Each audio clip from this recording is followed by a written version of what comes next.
PM के बारे में बोला जाता है, इंडिया के पीएम के बारे में, कश्मीर का मुद्दा उठाया जाता है, फिर कैसे हम एक्सपेक्ट कर सकते हैं कि आप इंडिया आकर खेलें? तो उन सब चीज़ों से भी तो फिर बचा जा सकता है। मेरी एक सेम चीज़ है, अगर दुनिया में कहीं जालिम आदमी होगा और कहीं मजलूम जिसके ऊपर जुल्म होगा, चाहे वो किसी भी रिलीजन से उसका रिलेशनशिप हो, मैं हमेशा बात करूंगा।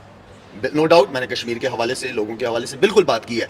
अगर सामग्राम गुज़श्ता रात कतर में होने वाली लेजेंड लीग में एशियन दाइन जिसकी क़यादत पाकिस्तानी सुपरस्टार शाहिद खान अफरीदी कर रहे थे, उसने लीग के फाइनल में वर्ल्ड जायंट को एकतरफा मैच में शिकस्त देकर फाइनल का टाइटल हासिल कर लिया है। बिलाशुबह ये बात पाकिस्तान के लिए नहायत नेक्सगुन है, क्योंकि इसमें ज्यादातर पाकिस्तानी सुपरस्टार्स खेल रहे थे, जिनमें नुमाया नाम शाहिद अफरीदी, मिसबाह उल हक, सुहेल तनवीर, शुएब अख्तर और ऐसे बेशुमार चेहरे मौजूद हैं, जिनमें अब्दुल रज़ाक वगैरह भी शामिल है, जिन्होंने थ्रू आउट द टूर्नामेंट बड़ा अच्छा खेल पेश किया और एलिमिनेटर्स में इन्होंने भारतीय टीम को आउटक्लास करते हुए फाइनल में जगह पक्की की। अब जैसे ये लीग खत्म हुई, उसके बाद शाहिद खान अफरीदी का भारत के मुख्तलिफ मीडिया चैनल्स ने इंटरव्यू करना शुरू किया और इस वक्त आपको भारत के तकरीबन तमाम मीडिया चैनल्स पर शाहिद अफरीदी का वो इंटरव्यू जरूर नजर आएगा। शाहिद अफरीदी को तो आप अच्छे तरीके से जानते हैं कि वो लगी लिपटी बगैर कोई ज्यादा सोचो विचार किए जो दिल में आता है वो बयान दाग देते हैं। और गुज़श्ता रोज भी भारतीय मीडिया के तीखे सवालात पर उन्होंने काफी अच्छे और जबरदस्त जवाब दिए, जिसमें जहां सवालात पाकिस्तान और भारत की क्रिकेट को लेकर थे, जिस पर तो बरमला शाहिद अफरीदी ने कहा कि पाकिस्तानी और भारत की दोनों तरफ की आवाम दोनों साइड्स को क्रिकेट मैच खेलता देखना चाहती है और ये क्रिकेट हो या कोई और भी स्पोर्ट्स, ये सबसे अच्छी डिप्लोमेसी होती है। आप अगर एक दूसरे को करीब लाना चाहते हैं तो आपको ऐसी खेलों को खत्म नहीं प्रमोट करना चाहिए था और इस वक्त भारत इसे खत्म करने की कोशिश कर रहा है, पाकिस्तान में एशिया कप में न आने का ऐलान करके। अब भारत के चंद सहाफी तो मुतअस्सब हैं ही, उन्होंने क्रिकेट को सियासत में धकेलने की कोशिश करते हुए शाहिद अफरीदी से उनके कश्मीर और नरेंद्र मोदी पर बयानात पर सवालात शुरू कर दिए। शाहिद अफरीदी ने उस पर भी खुलकर कहा कि जो जालिम है मैं उसके खिलाफ हमेशा बोलता रहूंगा। उनका इशारा नरेंद्र मोदी की तरफ था, क्योंकि इससे पहले भी वो इस तरह के बयानात देते नजर आए हैं और साथ ही साथ ये कहा चाहे वो दुनिया के किसी भी मुल्क में किसी भी पार्टी किसी भी अकलियत के साथ ही क्यों ना जुल्म होता हो, चाहे वो मुसलमान हो या गैर मुस्लिम, और अगर जुल्म करने वाला मुसलमान भी हुआ तो मैं बरमला इस बात का इजहार करूंगा और उसे जालिम कहूंगा। अब इस बात के बाद एक नया सा कोई तनाज़ा खड़ा हो चुका है भारत के मीडिया पर।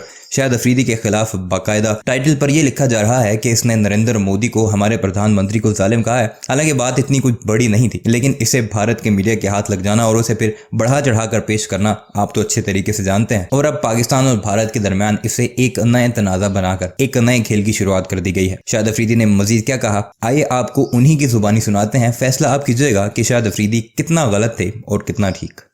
पीएम के बारे में बोला जाता है, इंडिया के पीएम के बारे में, कश्मीर का मुद्दा उठाया जाता है, फिर कैसे हम एक्सपेक्ट कर सकते हैं कि आप इंडिया आकर खेलें? तो उन सब चीज़ों से भी तो फिर बचा जा सकता है। मेरी एक सेम चीज़ है, अगर दुनिया में कहीं जालिम आदमी होगा और कहीं मजलूम जिसके ऊपर जुल्म होगा, चाहे वो किसी भी रिलीजन से उसका रिलेशनशिप हो, मैं हमेशा बात करूंगा।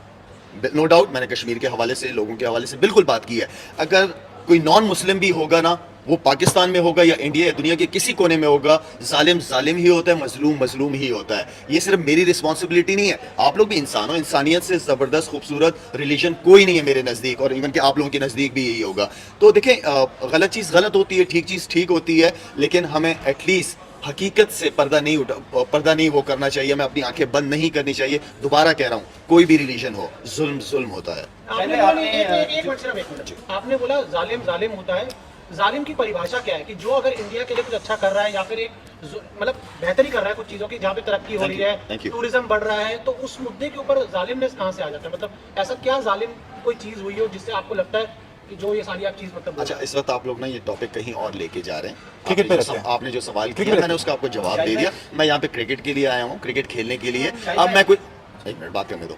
अब अगर मैं कोई ऐसी स्टेटमेंट दे दूं तो मैं नहीं चाहता, क्योंकि मैं एक लीग खेल रहा हूँ, हर चीज़ ज़बरदस्त चल रहा है, इंडिया के प्लेयर्स आए, मिलना जुलना हो रहा है, सुरेश रैना के साथ मिला हूँ, उससे मैंने बैट लिया है, उसने मुझे अपना बैट दिया है।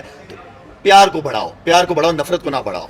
उनको मौका देते हैं, वो चाहते यही है कि इनकी आपस में क्रिकेट ना हो, तो जो कि गलत है। मैं ये समझता हूँ, जो इस चीज़ को मैंने बहुत दफ़ा कहा है कि मैंने क्रिकेट अपनी दो मुल्कों में सबसे ज़्यादा एंजॉय किया, एक ऑस्ट्रेलिया और एक इंडिया में। इंडिया में जो मुझे प्यार मिला है वो मैंने कभी, मुझे उम्मीद नहीं थी, लेकिन इंडिया में हमारा दिल चाहता है खेलने को, वहाँ के लोग हमें खेलते हुए देखना चाहते हैं। यहाँ पे भी क्राउड में इंडियन प्लेयर्स बहुत हैं, लोग आते हैं, ऑटोग्राफ्स लेते हैं, मिलते हैं। ये एक क्रिकेट एक सबसे बेस्ट डिप्लोमेसी है, मैं कहता हूँ सबसे ज़बरदस्त। क्रिकेट नहीं, any sports best diplomacy democracy है, तो मैं चाहता हूँ, मेरी हमेशा से दिल से ख्वाहिश है कि पाकिस्तान और India, because we are neighbours, तो नेबर्स के आपस में एक दूसरे के साथ कॉन्टैक्ट्स होने चाहिए, रिलेशनशिप होने चाहिए, स्ट्रेंथ बढ़ती है इससे।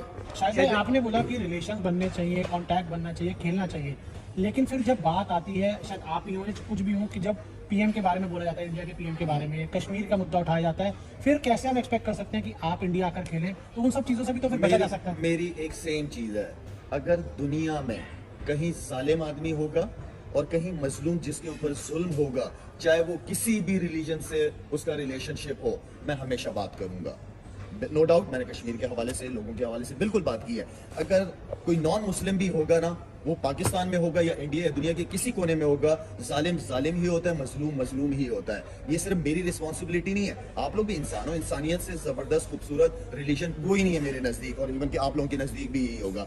तो देखें, गलत चीज़ गलत होती है, ठीक चीज़ ठीक होती है, लेकिन हमें एटलीस्ट हकीकत से पर्दा नहीं वो करना चाहिए, मैं अपनी आंखें बंद नहीं करनी चाहिए। दोबारा कह रहा हूँ, कोई भी रिलीजन हो, जुल्म होता है। शायद भाई, क्योंकि आपने बोला कि प्यार को बढ़ाओ, नफरत ना बढ़ाओ, डिप्लोमेसी की भी आपने बात करी, बट ये जब बयान आते हैं आपके मुल्क से हो, या फिर जैसे कि अगर एशिया कप हमारे यहाँ नहीं होता है तो वर्ल्ड कप के लिए हम नहीं जाएंगे, तो फिर चीजें इंप्रूव कैसे होंगी? तो देखें, एशिया कप को कौन मना कर रहा है? इंडिया मना कर रहा है ना एशिया कप। पर शायद भाई, हम तो इंडिया में भी एशिया कप हुआ नहीं कर आप सकते। इंडिया की टीम को भेजे तो सही, उनको सर आंखों पे रखेंगे हम लोग। पर शायद भाई, और इससे पहले पास्ट में हुआ है, हमें अगर इंडिया की तरफ से, वो नाम नहीं लूंगा उनसे, आपका बॉम्बे के, उन्होंने पाकिस्तान टीम को थ्रेट दी कि ये नहीं आएंगे, लेकिन हमने हर चीज को साइड पे करके, उस वक्त जो भी गवर्नमेंट के थे उन्होंने रिस्पॉन्सिबिलिटी ली और पाकिस्तान टीम आई। तो हमें थ्रेट्स की वजह से अपनी रिलेशनशिप नहीं खराब कर, थ्रेट्स तो आते रहेंगे, उनको मौका वाजिब दें। बात है शायद भाई। बस मैं इसलिए ये बात जी, पूछी please। क्योंकि जो आप एशिया कप तो इंडिया में भी अरसे से नहीं हुआ है भाई, काफी वक्त तो हो आप गया लोग इंडिया और कराओ पाकिस्तान ना, एशिया कप इंडिया में कराओ, हम आ जाएंगे। मैं भी आऊंगा, मैं खेल नहीं रहा लेकिन वैसे ही देखने आ जाऊंगा। शायद आपने बाबर आजम पे क्रिटिसिज्म करा था और हमने भी बात करी, तो पाकिस्तान में लोग थोड़ा सा बुरा मना लेते हैं, कुछ प्लेयर्स भी हैं जो डिफेंड ज़्यादा करते हैं। T20 form, no doubt exceptional player, no doubt records बहुत अच्छे हैं, नो डाउट रैंकिंग्स में बहुत ऊपर हैं, बट अल्टीमेटली जो डिलीवर करने की बात आती है, आपने अपने मुल्क को ट्रॉफी जितानी है, तो बार बार ये देख रहे हैं कि स्ट्राइक रेट का मसला पावर प्ले में जो है वो बार बार आ रहा है। तो उस हवाले से क्या बोलेंगे कि T20, क्योंकि आपके पास और प्लेयर है, फखर जमान, आजम खान, आप बिल्कुल सही कह रहे हैं आप। मैंने आज तक कभी भी बाबर, क्योंकि वो छोटे भाइयों की तरह मेरा जूनियर है, मेरा आज तक कभी क्रिटिसिज्म किया ही नहीं बाबर पे। हाँ, जो सही बात है वो मैं चाहता हूँ कि बाबर आजम माशाल्लाह से वैसी नंबर 1 बैट्समैन है, लेकिन T20 के अंदर आपको स्ट्राइक रेट बेहतर करना पड़ता है। बाबर आजम अपनी बैटिंग, अपनी इनिंग को बिल्ड करने के लिए वो टाइम लेता है, उसके साथ एक ऐसा पार्टनर होना चाहिए जिसका strike rate 135 140 plus. Power play important होता है, आपने फ़ायदा उठाना होता है, तो हमेशा उस पर बात की है।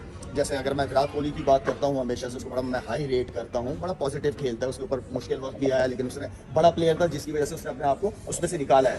तो स्ट्राइक रेट बड़ा मैटर करता है, और स्पेशली इन T20 फॉर्मेट के अंदर आपको स्टार्ट लेना होता है। लेकिन हमारे पास अब PSL से ऐसे नज़र आ रहे हैं लड़के कि जो ऊपर के नंबरों पर बाबर के साथ मिलकर इनिंग को build as a good partnership कर सकते हैं।